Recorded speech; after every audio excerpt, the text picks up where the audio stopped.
Welcome to the Dinosaur Review for Kids podcast, a show all about reviewing dinosaurs on a scale of 1 to 10 fossils before only the elite terrible lizards make it into the prehistoric cage match. This program is presented by the Stomp Chomp Roar Company and can be heard within all the rock layers across the planet. Grab your dinosaurs and your official scorecard because it's now time to dig for dinosaurs. Here's your Mesozoic host, Dinosaur Ranger Anthony. Welcome back, everyone, to the Dinosaur Review for Kids podcast. It's time to begin season number 3. And boy, do we have a jam-packed list of dinosaurs to review over the next 9 episodes before we get to our third prehistoric cage match. Plus, remember, you can send me the name of a dinosaur species you want to hear me review. Just find us on social media by searching Stomp Chomp Roar or visit my website at stompchomproar.com. Now, today's species is from the Triassic Period, and this is a first for the Dinosaur Review for Kids podcast. Many of the famous dinosaurs are from the Cretaceous period, and some are even from the Jurassic period. Now, this is because those layers are closest in time to modern day, and we also see a lot more diversity within the dinosaur species as the Mesozoic Era stomped on. Now, it's freezing here in Omaha, Nebraska, you guys. It feels like negative 21. That's right, negative 21 with the wind chill today. It is just super cold, but that's not going to stop me from making a super hot new podcast for all my dinosaur fans out there in the world, because you guys, I am from Nebraska, and that is where we find the biggest mammoth in the world. So it's time for me to pull out my inner woolly mammoth, stay warm, bundle up, and record another podcast for all of you guys. Now, a quick little bit of small business news, or Dinopreneur news. Tomorrow, Thursday, February 24th, from 10 a.m. to 11 a.m., I'll be out at the Regency Fan Fair over at Regency Court here in Omaha, Nebraska. So super short notice for my podcast listeners, but come out and see me tomorrow. It's a free public event, and you can see all my dinosaur friends and my fossil replicas. Now, a little bit of Patreon Club news, you guys. This Sunday, February 27th at 1 p.m. Central Standard Time is our Jurassic Jungle virtual escape room lesson. Yes, that's right, a Jurassic Jungle virtual escape room. You guys, I created a virtual escape room using Google Slides, and it's tons of fun. I created about 9 or 10 different slides, a bunch of clickable options, and me and my Junior Dinosaur Rangers are going to make our way through the Jurassic Jungle and see if we can get Dinosaur Ranger Anthony, myself, to escape the island before I'm eaten by maybe a pack of velociraptors. So go ahead and look us up at patreon.com/StompChompRoar. Join our club and you can become a fossil hunter and take part in this awesome lesson that we got coming up this Sunday. You can join from anywhere in the world, you guys, anywhere in the entire globe. And who will be my first international member? I cannot wait to find out. Now, a couple of quick shout-outs, you guys. Shout out to Robinson's Family Childcare in Arlington, Nebraska. Shout out to Family Learning Childcare Center, just a few miles down the street from the Stomp Chomp Roar House. Also, the Gingerbread House Preschool, really close to me. And then Family Ties Childcare, we visited early this week. And then yesterday, we went to the Alders Gate Preschool. So shout out to all you guys for having us out to your schools, your daycares, your preschools over the last couple of weeks. Now, let's go ahead and grab our scorecards because it's about time to dig in to our next review. The first review of Season 3 of the Dinosaur Review for Kids podcast. So remember, you can go to my website, stompchomproar.com, click on that Science Lab tab, and you'll see the post about the Dinosaur Review for Kids, and you can print off for free your very own scorecard. So you can score your own dinosaurs and do your own review, or you can follow along with me, Dinosaur Ranger Anthony, and we'll see if we get the same score when it comes to the end. So go ahead, grab your scorecard. I am pulling mine up right now so that we can dig in to our very first review of Season 3, and this one is going to be all about the Herrerasaurus from the Triassic Period, and this name of the dinosaur is named, it means Herrera's lizard. But who is Herrera? And we will get get to that here in just a few moments. But the Herrerasaurus, a Triassic Period dinosaur. Now, what is the order type of this dinosaur? We're going to say, for starters, we'll talk about it more towards the end, but I'm putting it in as a Saurischian dinosaur, which means it's lizard hip. And then it falls into the theropod family, which is a bipedal, walks on two legs, carnivore, which means they eat meat. And then they fall into the Herrerasaurids family. So how big was this dinosaur? Its length, its height, its weight. Well, the Herrerasaurus is coming in at about 13 feet long and up to 4 feet high and could weigh maybe close to 500 pounds.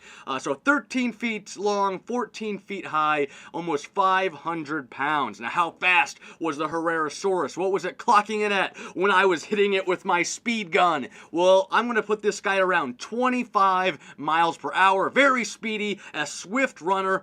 Bipedal, walking on those two legs. Now, what weapons or defense did this dinosaur have? Well, the Herrerasaurus, it's a carnivore. It has those sharp teeth that we see, and it was, this dinosaur ruled before dinos were dominant. It was a very early theropod, very early, so very primitive of the theropod family.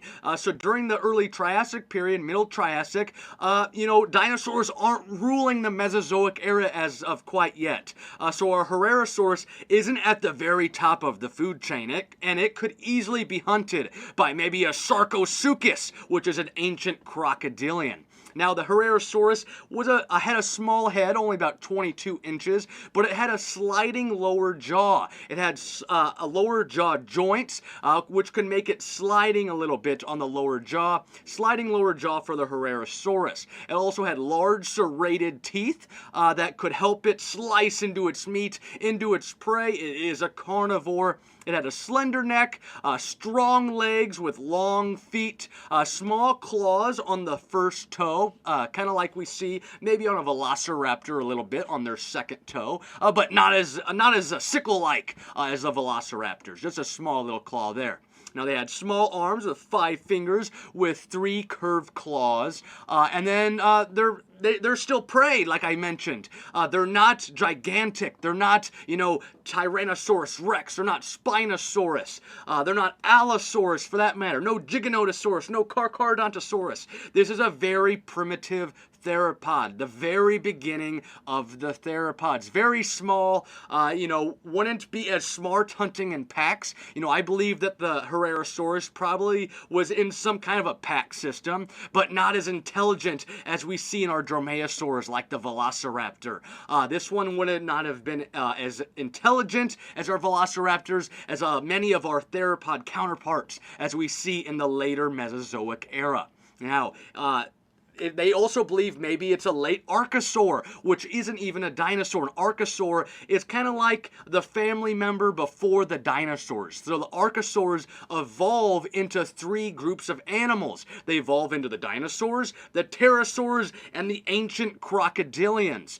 So they believe maybe Herrerasaurus is a late archosaur. They even thought at one time it was an early prosauropod, which is a primitive sauropod, so very small, kind of like the Mosasaurus.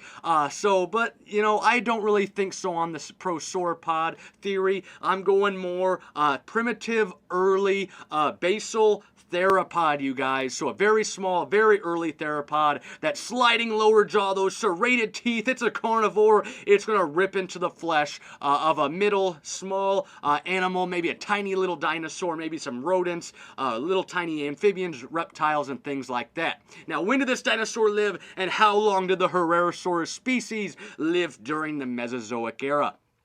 Well, our Herrerasaurus is coming in the rock layers about 235 to 230 million years ago during the Triassic Period. And that's the very first period of the Mesozoic Era. And it's found in northwestern Argentina, down in South America. And it was found in 1958 and named in 1963. Let me see if I can get this one.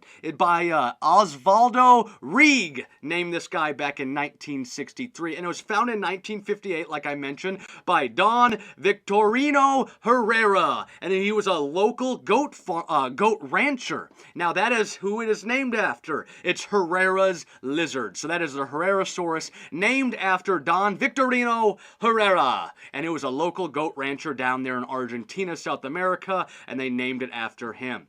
Now that is a little bit more about our Herrerasaurus. They found 3 partial skeletons, fossils, and a skull back in 1988. So you guys, that is a little bit more of our Herrerasaurus. It's a saurischian. It's a theropod. It falls in the Herrerasaurids family. It's around 13 feet long, up to 4 feet high, almost 500 pounds, running at about 25 miles per hour. It's a carnivore, very early theropod. Small head, sliding lower jaw, long serrated teeth, a slender neck, strong legs, long feet, small claws, small arms, 5 fingers, 3 curved claws, and it could be hunted maybe by that Sarcosuchus back during the Triassic Period. I believe it's a basal theropod, a very early primitive theropod, and it lived back in the Triassic Period. So what are we going to give this score? The fossil score, remember, 1 fossil for some of the weakest dinosaurs, 10 fossils for maybe some of the best dinosaurs. So it was very hard trying to put this Herrerasaurus into my official results. I actually moved it 3 times. I started in the 7s, and then I kind of moved it into the upper 6s, but I just didn't feel comfortable with the creatures that were underneath it. So at the end of the day, I'm going to clock our Herrerasaurus in, you guys, at a 6.4. So let me go and add that to our scorecard right here. 6.4 for the Herrerasaurus, you guys. We got it right underneath the Velociraptor. You know, the Velociraptor is a little bit smaller than our Herrerasaurus, but the Velociraptor is just so much more intelligent as it grows and gets into the Cretaceous period. Running more in packs, it's communicating with its pack a lot more efficiently. So our Herrerasaurus, I just had to put it underneath the Velociraptor. 6.4 for our Herrerasaurus today, you guys. 6.4 for Herrera's lizard. So there you go, Don Victorino Herrera. You got a 6.4 for your lizard. So you guys, thank you so much for joining in as we kicked off season 3 of the Dinosaur Review for Kids podcast. Make sure to check out my website at stompchomproar.com. Here you can learn all about my small business. Check out my packages, my prehistoric store, or even send me a message about a species you want me to review on the Dinosaur Review for Kids podcast. Has everyone seen the new Jurassic World Dominion trailer yet? It looks fantastic. I can't wait to see it this June. And before we log off, you guys, a quick joke. What do you call a dinosaur that talks and talks and talks and talks and talks? How about a dino board? There it is, you guys. There's the entrance to season 3. We've got a jam-packed list of dinosaur species to review. I can't wait till the 3rd prehistoric cage match to see who will be crowned champion of the Dinosaur Review for Kids. And remember, you guys, my name is Dinosaur Ranger Anthony. I thank you guys for listening and tuning on in week after week. And as always, keep digging for dinosaurs. We'll see you guys later.